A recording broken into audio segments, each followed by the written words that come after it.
Hello everybody, we shall discuss dimensions of development. What are the different dimensions of development which are needed for guidance?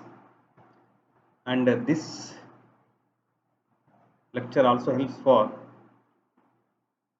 IGNOU students, those who have opted CIG course from Bijapur Regional Center. So, in the previous classes, we have discussed about different aspects of growth and development. Now, let us see dimensions of development. There are various aspects of development: physical and motor, emotional, social, cognitive, language, and moral.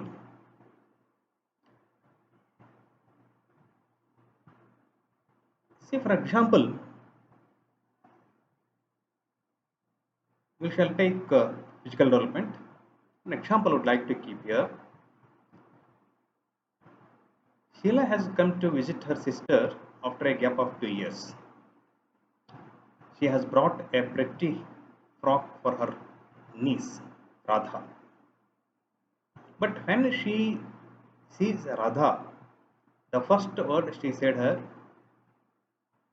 "Oh, how much you are grown." The frock she had brought was too small for her. Sheila had seen Radha when she had been 5 years old and was not prepared for the tremendous amount of physical growth Radha had attained since then. Radha had increased in height. Can you think of the other changes that had occurred in these 2 years? The other changes in Radha were: Radha had also gained weight, her limbs had become longer, her body proportion had changed, and the permanent teeth had made their appearance. We thus see that apart from increase in height, there are a number of other changes that occur during these years. Now let us take physical changes, height and weight. By the time a child is 5 years old, the height becomes about twice as at birth and weight about 5 times birth weight. During the first 2 years, growth is very rapid. From 2 to 6 years, the growth rate slows down a bit and is not as rapid as it was up to 2 years of age. It is, however, still faster than the growth rate from 6 to 10 years of age. So, what we will see among the children. Up to 10 years, boys are slightly taller and heavier than girls. Between 11 to 12 years, the rate of growth of girls is faster, but after 13 years, boys grow faster and they are taller and heavier than girls. The height of the child depends more on heredity, while the weight, though also influenced by heredity, depends more on environmental factors like nutrition, living standard, family surroundings, etc. The children of all tall parents may thus be expected to be tall, while the children of these parents may not necessarily be fat. The height and weight of a boy or girl may cause others to label him or her either normal, tall and thin, or fat and short, etc. These labels greatly influence the child's personality and how he or she feels about oneself. These labels about physical proportions also influence the activities and interests of the children. For example, an overweight child will rarely be found exerting himself or herself in the play field. Children who weigh less or more than average should not, therefore, be immediately labeled as underweight or overweight. One should be careful in making comparisons, and care should be taken to compare children as far as possible with the norms of a sample from the rigorous increase in the height and weight. The region to which they belong. Fast growth. The record should be seen to see the child's progress, and if he or she is not gaining any weight for some time, it should be investigated further. Now, the physical proportions.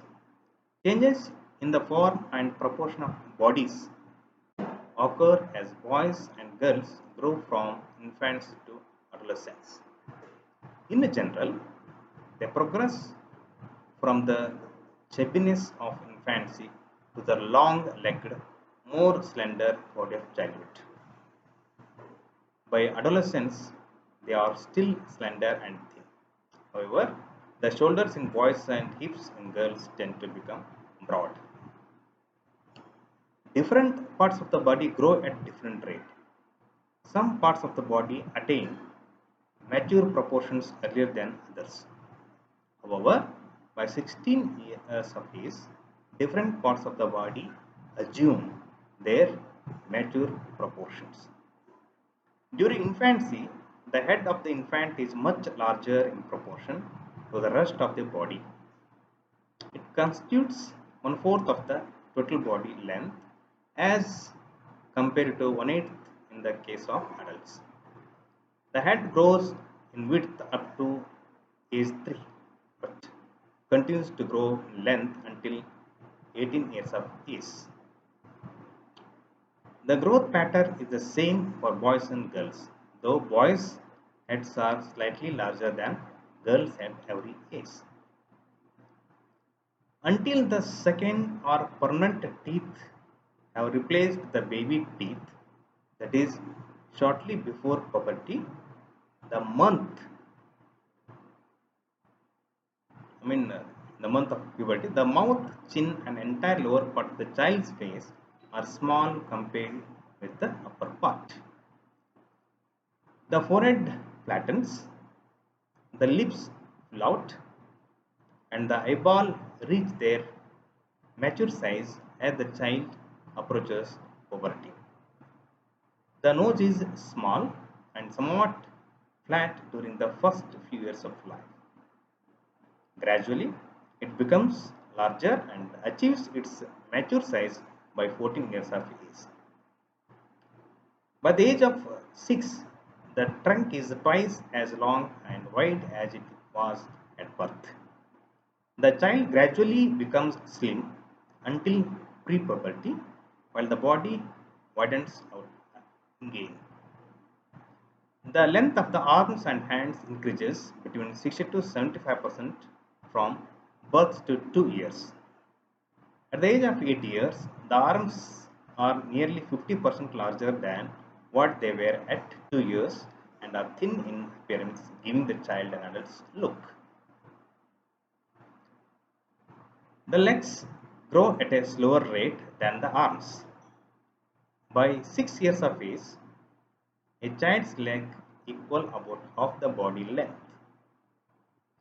This ratio remains constant for the rest of the life. The rate of increase in the height and weight are important for determining the normalcy of a child. These, however, are not only ones growing. There are other less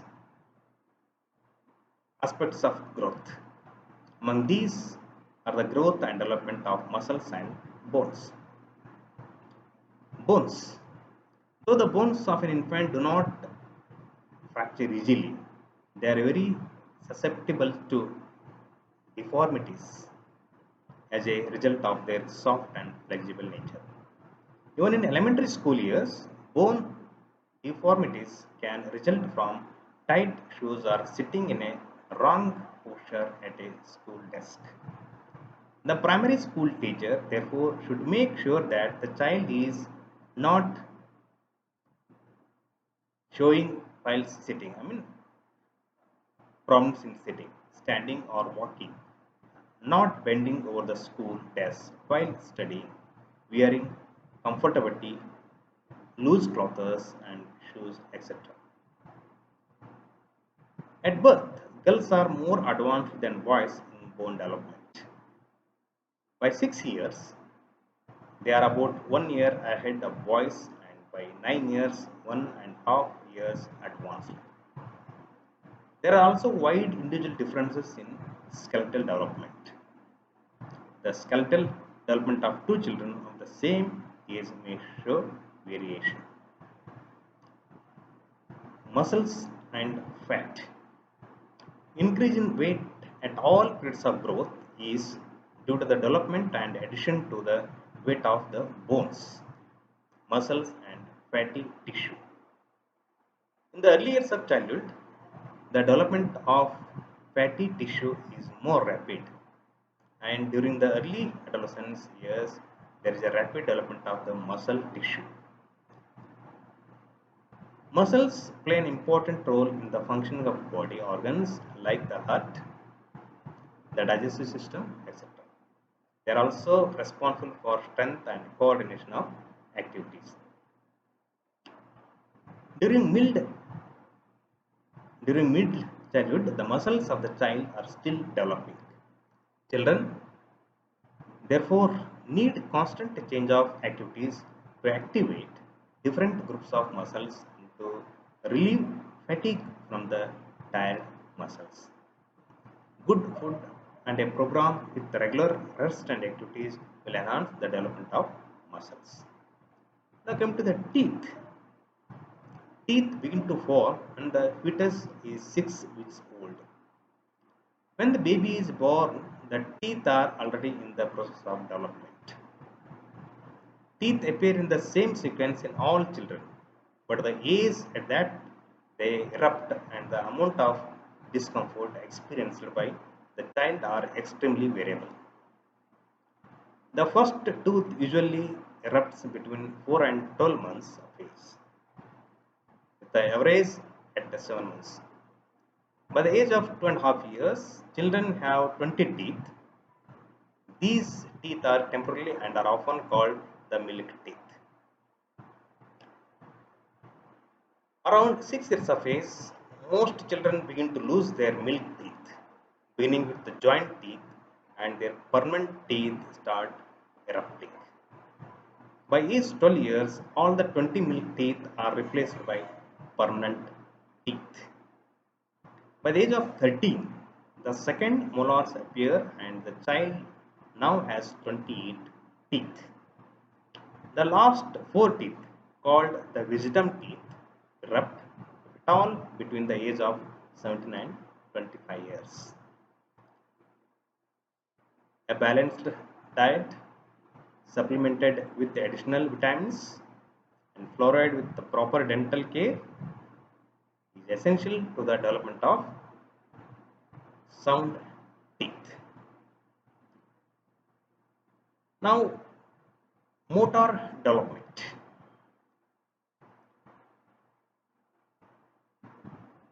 The motor development is very important. Let us begin with an example. Geeta said to her mummy that she is going out for a ride on her bicycle and ran out. How time flies, thought Geeta's mother. It seems like just yesterday when Geeta was a small, helpless infant who could not grasp on object laid near her or could not move her body from the place where she had been laid. Whereas today she can run, jump, kick a ball, ride a bicycle, even do a bit of embroidery. She hardly ever needs any help in doing these things. Now, how this happen? Actually, it was not just yesterday that Geeta could not do all these things. It was 8 years ago, and during these 8 years, as Geeta grew, she gained more and better control over the muscles. I repeat, actually, it was not just yesterday that Geeta could not do all these things. It was 8 years ago, and during these 8 years, as Geeta grew, she gained more and better control over the muscles. It is not as if Geeta was born totally helpless, incompetent, and passive. The activities like running, balancing, needlework, etc., that she can do today are actually based on certain competencies that she was born with. At birth, the child can display a variety of motor reflexes, some of which are necessary for survival. The infant immediately grasps the object placed in palm and sucks on the finger. After placing a small object in the infant's palm, these and many other reflexes are present since birth and can therefore be attributed to maturation. Sources of these reflexes gradually disappears before the first year, while others that are more useful in later life become stronger and better coordinated. At birth, the child's senses can function, though of course not as well as in later life. Children can experience heat, cold, pain, etc., and reacts to these. They can also distinguish between certain sounds, smells, and tastes. They can also distinguish between darkness and light and some colors. The infants get to know the world around them through the senses. As children grow from infancy into middle childhood, they gain more and better control over their muscles. In the initial years of childhood, children gain control over their gross or large muscles, which enables them to control gross movements involving large areas of the body. Example, walking, running, jumping, etc. Later, children gain control over their small muscles, which enable them to acquire skills like throwing and catching balls, writing, saving, etc. Children will therefore walk before they can run, throw the ball before they are able to catch it, and scribble before they are able to write. Now let us see development of motor abilities and skills. In that, large muscle activities. One of the most milestones in children's life is walking. Walking enables them to move around more efficiently and frees their hands, thus enabling them to explore and manipulate the things around them. Delay in walking may be an indication of some kind of problem with the child related to physical, mental, or socio-emotional well-being. The average is for unassisted walking is between 13 and 14 months. Some children, however, may start walking a little earlier to later this. The ability to walk develops in a series of stages. As children reach preschool years, they discover that they can do many things as there are great advances in strength, speed, and coordination. By about 5 years of age, children are capable of jumping, running, climbing, etc. Between 2 and 5 years, children's play consists largely of these large muscle activities. By the age of 6, most children have mastered the basic motor skill such as sitting, walking, running, jumping, pushing, pulling, grasping, throwing, etc. They can balance themselves on a rail, wall, a chalk mark of the floor, etc. Now, fine muscle activities. By 5 or 6 years of age, children are ready to begin to coordinate finger and hands in simple small muscle activities such as writing, saving, craft work, etc. At this age, the fine motor skills that a child has are rudimentary. However, these improve as children grow from age 6 to 10. There is a progressive improvement in the attainment of these skills. There is a great variation in the achievement of motor skills, that to fine motor skills. Children learn to do the things for which they have the ability, the opportunity to practice, and are given encouragement for accomplishment. There is a steady improvement in the acquisition of fine motor skills by children as they grow. They gain better control over their eye and hand movements. By 6 years of age, most children can make objects out of paper or clay, do simple craft work and saving, write, etc. Improvement in these skills continues not only during middle childhood but also in late childhood and adolescence. The pattern of development of motor skills is the same for girls and boys, but generally boys are found to be better in all physical activities as compared to girls. This could be due to the fact that males have larger muscles and more strength than girls. This may also be due to cultural reasons, as boys are usually encouraged to participate in sports and games and tasks that involve a lot of physical activities. Girls, on the other hand, are encouraged to play quiet games and do more activities that involve fine motor skills. The teacher should try to avoid this kind of discrimination and encourage boys and girls equally to participate in all kinds of activities. Now, the development of prehension. We have talked about how children are ready to perform skilled activities like writing, sewing, knitting, weaving, etc. only by the age of 5 years. Now, have you wondered why children do not acquire these skills earlier, say around 2.5 years or 3 years of age? What could be the reason for this? The answer lies in the term prehension. Prehension is the ability to grasp objects with the forefinger and the thumb working smoothly in opposition. Without the development of prehension, skilled activities such as those mentioned earlier would be difficult to perform.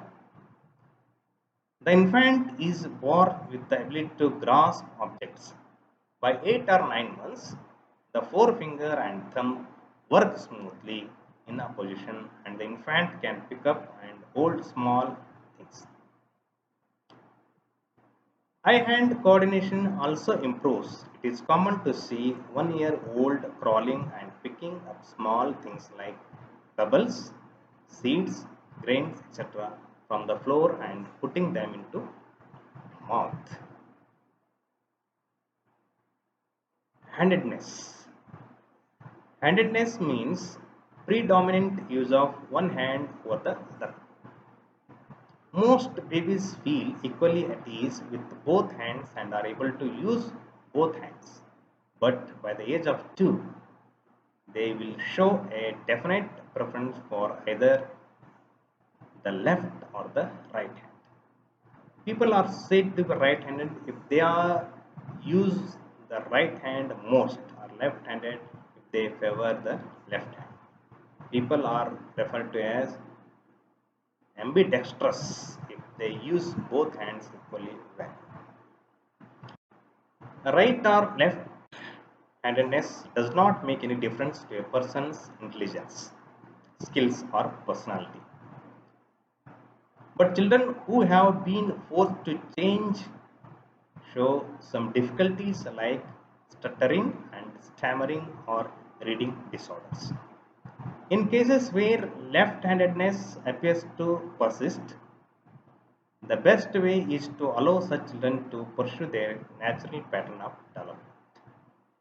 Whether handedness is hereditary or the result of training and social conditioning has been debated over many generations.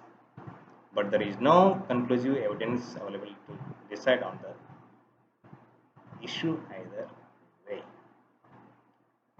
Now, these are the very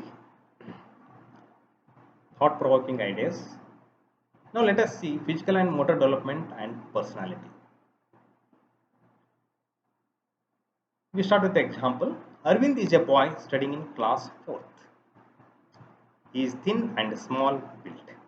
There are around 40 students in his class, and all of them are part of small groups who eat, play, and sit together in class. Arvind, however, is an exception. He is rarely seen with other children. He never initiates to participate in any activity, game, or conversation. He prefers to sit alone in a corner while other children are playing and having fun. As a teacher, we may have come across an Arvind in our class. What would be the reason for his withdrawn behavior? Sometimes the answer could very well be in the fact that the child is physically different from the others of the same age group. A less developed child who is shorter, weaker than others may tend to become shy and withdrawn. A child who feels physically different, example taller, shorter, or fatter from others of same age group, will have difficulty in social and emotional adjustment. On the other hand, a developed one who is taller and stronger than others often becomes a leader because of greater strength and skills. However, it may be noted that generalization like this cannot be made. Now let us consider another child, Madhu, who always comes first in the races. The children in her class hold her in high esteem and everyone wants to be her friends. Similarly, other children who can jump further, do craft work better, and can fold paper to make beautiful things and admired by other children. Throughout childhood, children become increasingly aware of their physical selves. This is accomplished not only by their awareness of their physical development but also by their efficiency in various skills. Children whose motor skills are not well developed or who look different from other children of their age group may be teased or ridiculed by others in the class and will have a poor self concept leading to poor social and emotional adjustment. Now, factors affecting physical and motor development. The physical and motor development of a child depends upon both biological and environmental factors. To be able to perform a physical or motor task, the child has to be maturationally ready. This state of maturation is often called readiness, and until a child is ready to perform tasks, no amount of training or pushing will be of much help. For example, a child will aim accurately or balance well only when bones and muscles are developed. If any of these is immature, the child will not be able to perform these tasks despite all the coaching in the world. Too much pressure at this point may result in frustration and anxiety in the child.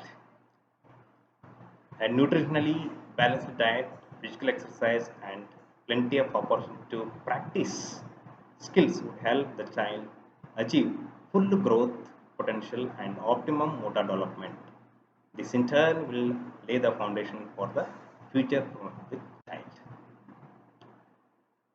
Now, very important aspect that one should keep in mind while guiding need the information of all these things. Let us focus on cognitive and language development.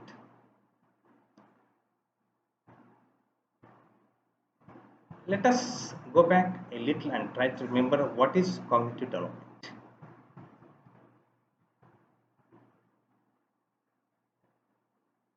We had learned that cognition is the human capacity to understand the environment and to solve problems.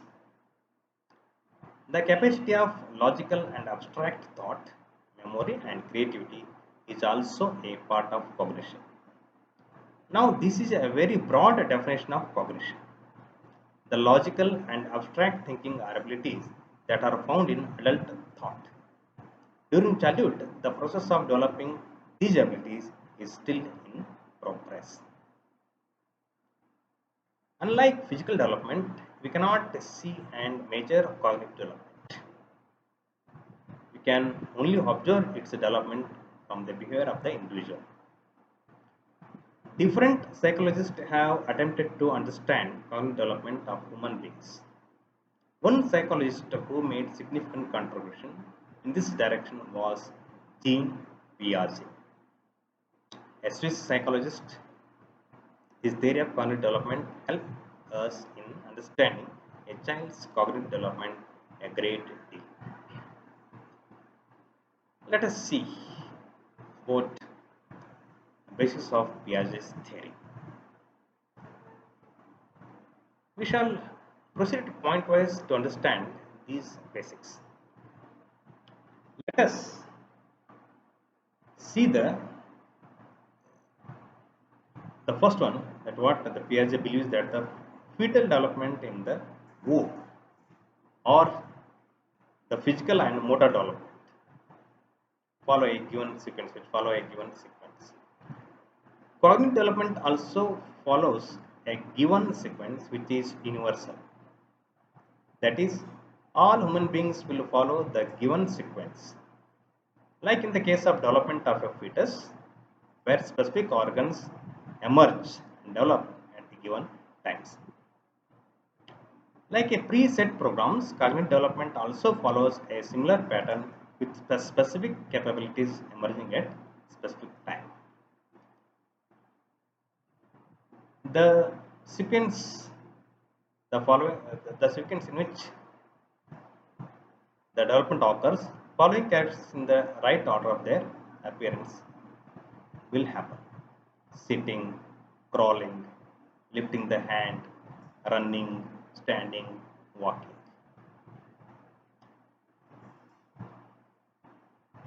Cognitive development, like physical development, cognitive development also occurs in stages, which each stage being qualitatively different from the other.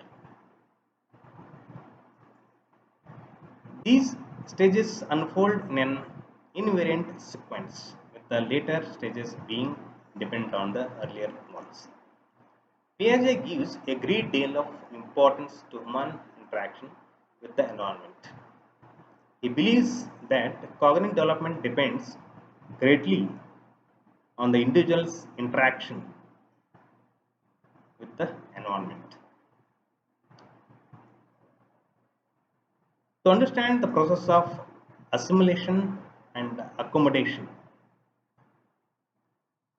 which involves two mental, which are the mental process, which are called as mental processes, the process of reconstructing and reinterpreting. Let us take the example of human digestive system. The food we eat is not taken in or absorbed by our body as it is, but is broken down into fine paste by chewing and saliva. Enzymes secreted in the stomach and the intense intestine make food still simpler so that it is assimilated, absorbed by the body. Just like the digestive system, the mental processes also break down or simplify the information from the environment so that it is easily understood. The entire process is known as the process of assimilation. Putting it more simply, assimilation is understanding new objects or ideas with the existing capacity of understanding. Accommodation, on the other hand, is the tendency to adjust to new object, that is, to change one's understanding to fit in the new object. Initially, the children attempt to understand a new experience by using the existing capacities. When they do not work, he or she is forced to change his or her understanding. Each time the child changes the existing understanding or accommodation for a few event or a problem, the intellectual growth progress and live. Let us see the cognitive stages. First one, the sensory motor stage, birth to 2 years. The sensory motor stage spans from birth to 2 years, that is almost till the child begins to walk. While understanding the basics of the cognitive theory, we saw that both physical and mental activities are important for cognitive development. At the sensory motor stage, the infant's cognition is centered on the activities. Our first thought is probably of disbelief, for we cannot imagine any kind of activities that an infant of 2 years can do which we can associate with cognitive development. The infant grasps, sucks, looks, listens, cries, makes sounds and body, moves the body, including head, trunk, arms and legs. For Piaget, cognitive activities of the infant begins with those these actions. The child's interaction with the world is essentially thought. These reflects behavior in interacting with the objects and the events in the environment. The developmental features of this spirit significantly progress from an organism which was a bundle of reflexes to an organism which learns to coordinate the reflexes, synchronize the body movement to the perception cues in the environment. For example, the infant who previously just moved the arms and legs aimlessly can now use the arms to reach for things in the environment. Coordinate simple motor actions. Learns that the objects in the environment are permanent. That is, the newborn in initial month sees the world as a hazy moving film in which things that move out of the vision cease to exist. However, gradually, the child learns to focus the vision and also learns that the objects that move out of the vision, in fact, do exist. Apart from these, a significant achievement the child makes towards the end of the stage is that the child graduates out of trying to put everything though actions alone and become capable of a representational thought. That is, the child becomes capable of representing things mentally. Representational thought is an ability to represent experiences mentally rather than to interact with them directly and physically. A mental image is the representation of reality. Representational thought also includes the capacity to understand certain symbols as representing really. reality. Like words represent certain objects in the environment. The pre-operational stage, 2 to 7 years. The pre-operational child progress in the development of abilities that had emerged towards the end of the sensory motor stage. Thus, we have with us the pre-operational child who is now capable of representing reality mentally and who also understands that objects in reality can be represented by words. However, these mental images and the thought processes of the child are not as developed as that of an adult. In fact, much of the child's thinking is unsystematic, inconsistent, illogical, and disjointed. We do not want to misunderstand and feel that the pre-operational child is incapable of any kind of cognitive activity. Indeed, not. A child of five just, I mean, a child of 5 had just watched a session of some black and white film on the TV. The mother said to the child, "This is a film of our times." A few days later, the mother and child were looking into an old album of the mother's childhood, which again happened to have black and white photographs. This child of 5 looked at the mother and asked her, "So, when did this world become colored?" Very interesting. A family had bought a set of measuring scales and everybody in the family was weighing themselves. A child of 4 in the family too wanted to weigh. After weighing, like everybody else in the standing position, the child asked other whether there would be any difference in it in the sitting position. Why do you think the child asked this question? Obviously, such a question would not have asked if the thinking had been like adult. Thinking of children at pre-operational stage has certain limitations. See, the first limitation in the pre-operational stage, operational child's thinking, that at this stage the children thinking is still limited to the perceptual and motor characteristics of the objects or the situations. Perceptual characteristics refers to the externally significant characteristics of the objects like size, color, texture, etc. The motor characteristics are whether the object is manipulable, turnable, throwable, and so on.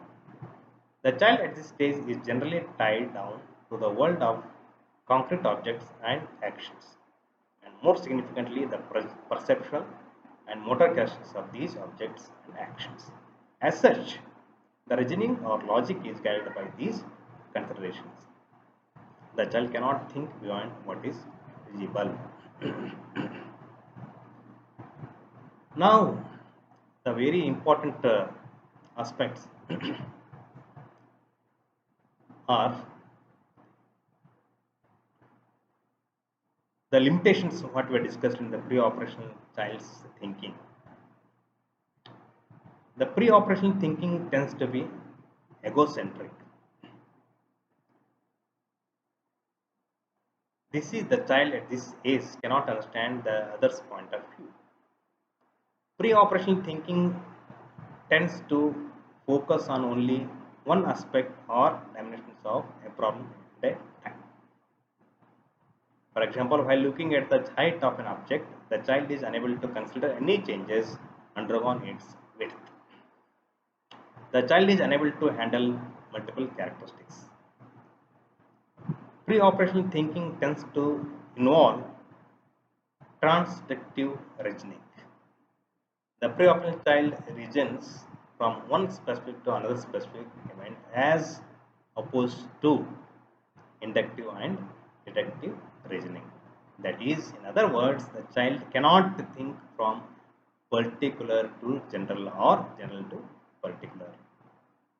The pre-operational child cannot understand relational terms such as larger than, darker than, etc.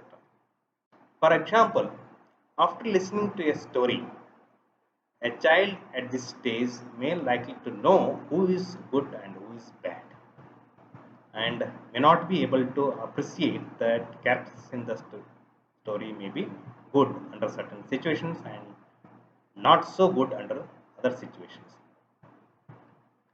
Class inclusion, which means that the child cannot reason between part and whole simultaneously. The child at this stage is not able to understand how things operate internally or how things relate to one another. Now come to the next stage, the concrete operation stage. The thinking at the concrete operation stage begins to overcome the limitations of the pre-operational stage.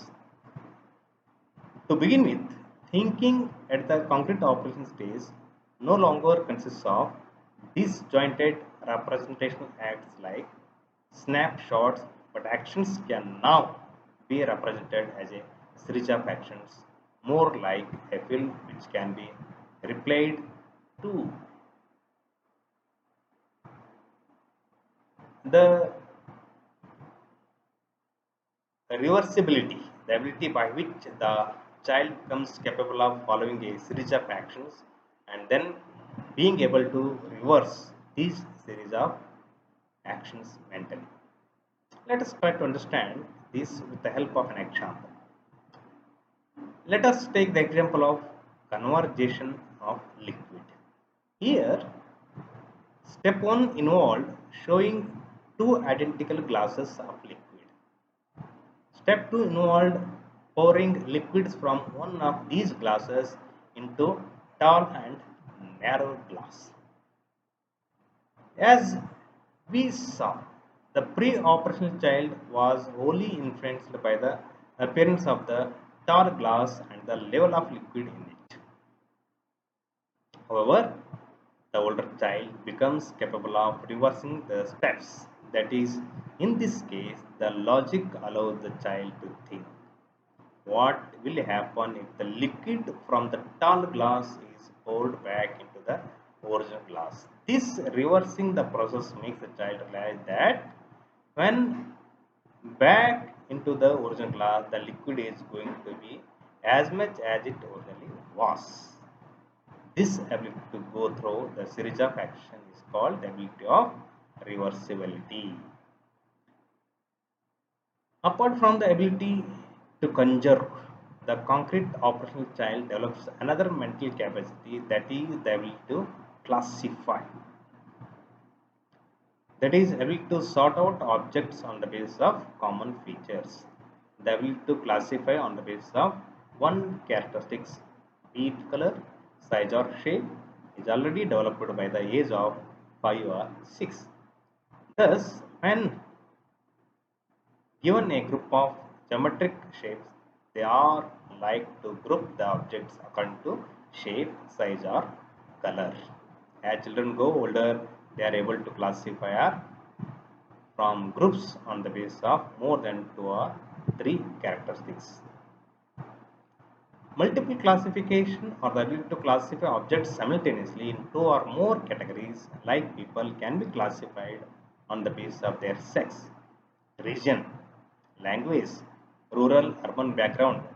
Piaget and others have found that 8 years old children can usually classify things into two categories. A few years later, they are able to understand multiple classification. This process by which the child observes the relational difference in set of objects and organizes them in a series on the basis of these differences is called seriation. Apart from these achievements, the major progress that the child makes at the concrete operational stage is that the child overcomes the egocentric way of thinking. That is, the child's way of thinking is not the only way of thinking and that there could be other ways also. The limitations of this stage are the concrete operational child lacks the ability of hypothetico-deductive thinking. The child at this stage, the age is unable to systematically think through a problem. The child at this stage lacks the ability to abstract reasoning.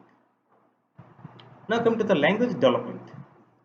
Language development refers to the words that their pronunciation and the methods of combining them for the understanding of the others.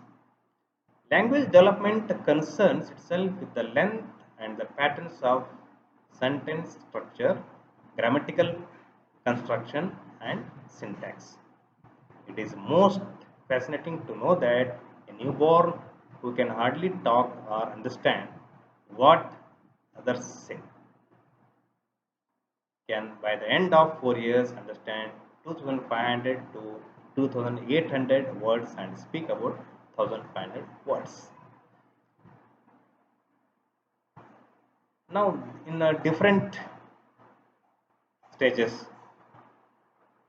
the language development are very interesting.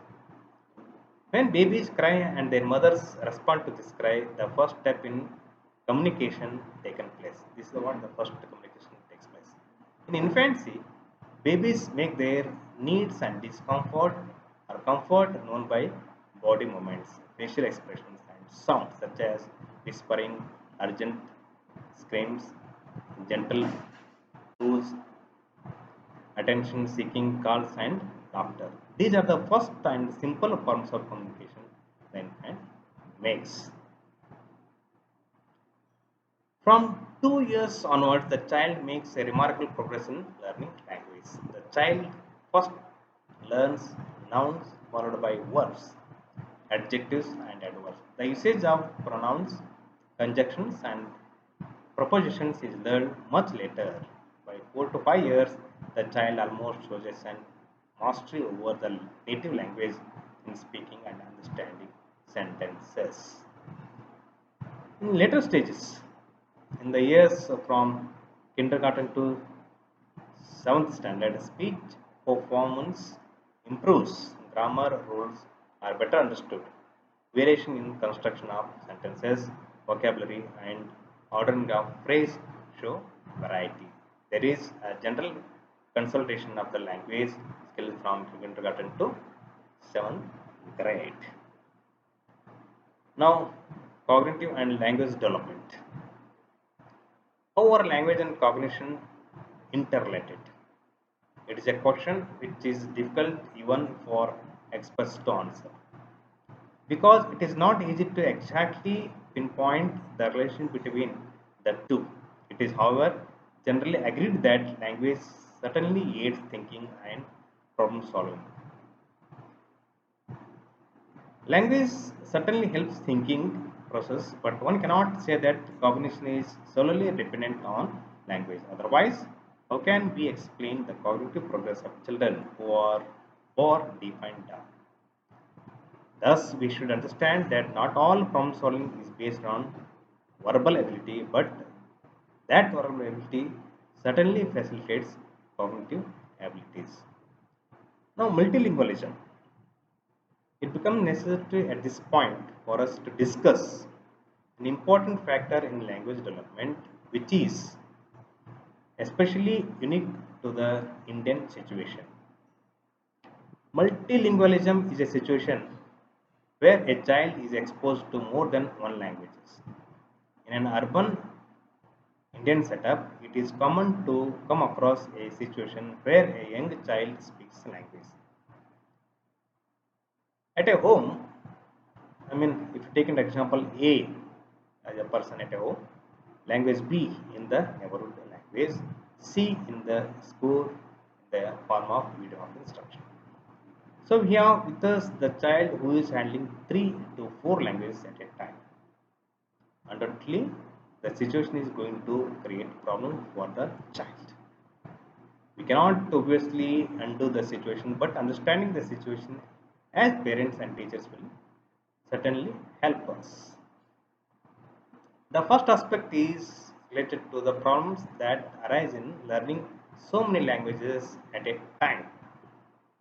The child of 3 or 4 years is in the process of learning the mother tongue. By this age, the child understands and speaks a number of words, constructs simple sentences, and is in the process of refining this language. When this child begins school, where the medium of instruction is different, the child has to begin the process of learning the new language all over again. In other words, the language known is bound to interfere with the learning of the new languages. It is most natural that there is some confusion for the child learning the new language. The earlier language comes in conflict with the learning of the new language. Now, factors affecting language development. Specific disabilities. Children having either auditory or vocal disability of any kind may have a retarded language development. The home environment. The home environment plays a significant role in the child's language development. The language spoken at home by the different family members, their vocabulary and grammar patterns, more importantly, the interaction they have with the child or the time they spend with the child, all three affect the child's language development. School. The type of learning experiences children have at school and the opportunity they get in expressing themselves as well as learning never words and language pattern affect their language development significantly. Peer group.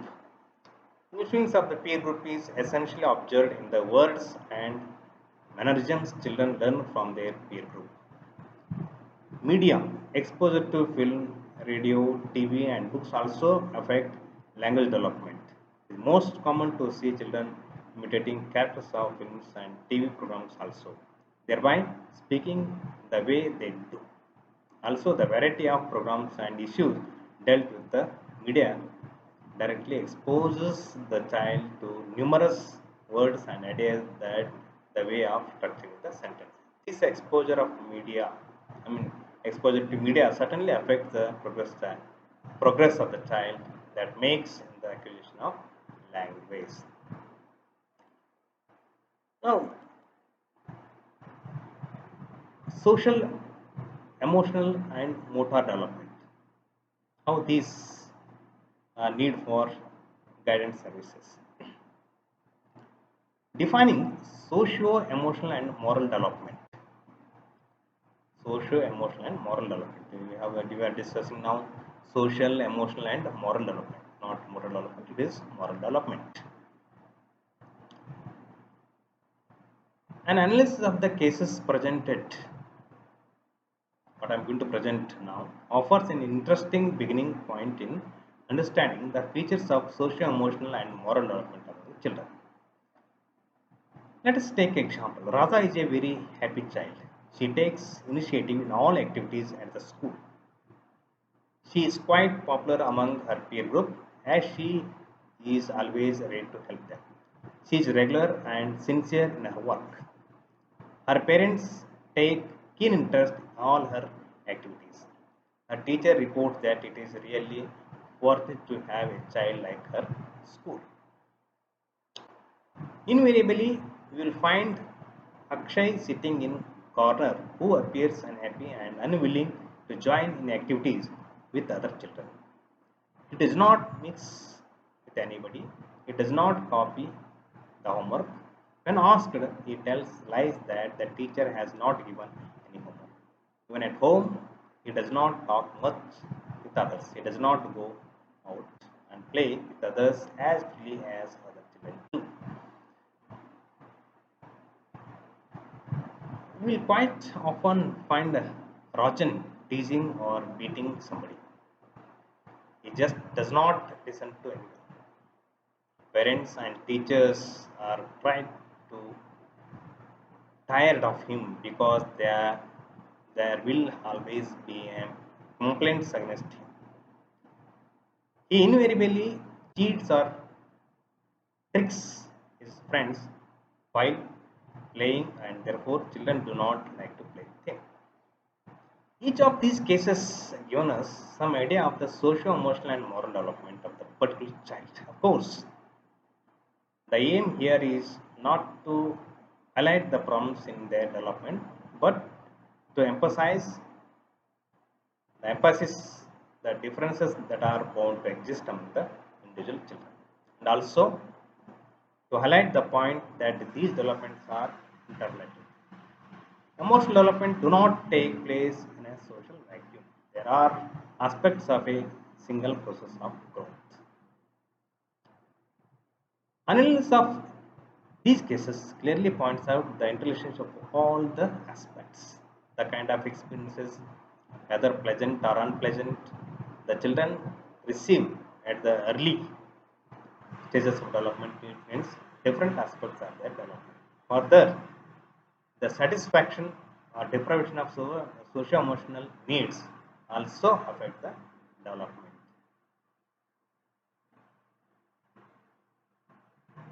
Now let us take emotional development.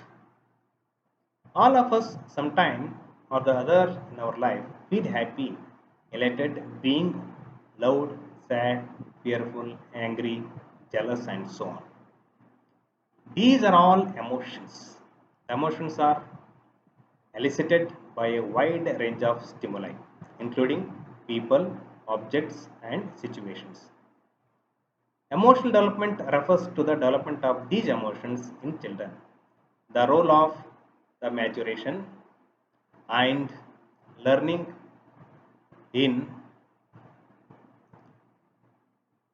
the development of emotions, and how it affects children's personal and social adjustments. It also refers to the difference that exists between the emotions of children and the adults. Pattern of social development. Since our aim is to ensure balance and socio-emotional and moral development among children, these aspects of development among children, we observe that young children smiling when they see their mother and crying intensely when they see a stranger.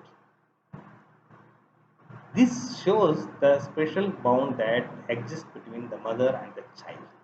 This unique relationship is attachment, emotional bond between the mother and, I repeat, this unique relationship is attachment, emotional bond between the infant and some other person, also with the mother. The appearance of the stranger anxiety is the further indication of the emotional bond between the mother and the child. Of course, there are individual differences. All children may not react the same way. Some children cry intensely at the mere sight of a stranger. Some may not cry at all. Some others may hide some hair. Preschooling period involves a transition from interactions that are basically self-oriented to interactions that are other-oriented. The period is also characterized in part by the beginning of children's self-concept, their image of themselves, what they are, and how each of them differ from others. A significant factor in the social development of children is the opportunity for social interactions among siblings. Their relationships depend on the family constellation and the relationships and attitude of the parents towards children. It also depends on the meaning and interpretation of the child brings to the situation. Each family provides a unique set of experiences for the development of social attitudes, values, and convictions. Pattern of emotional development. Emotional development takes on a pattern as the child matures.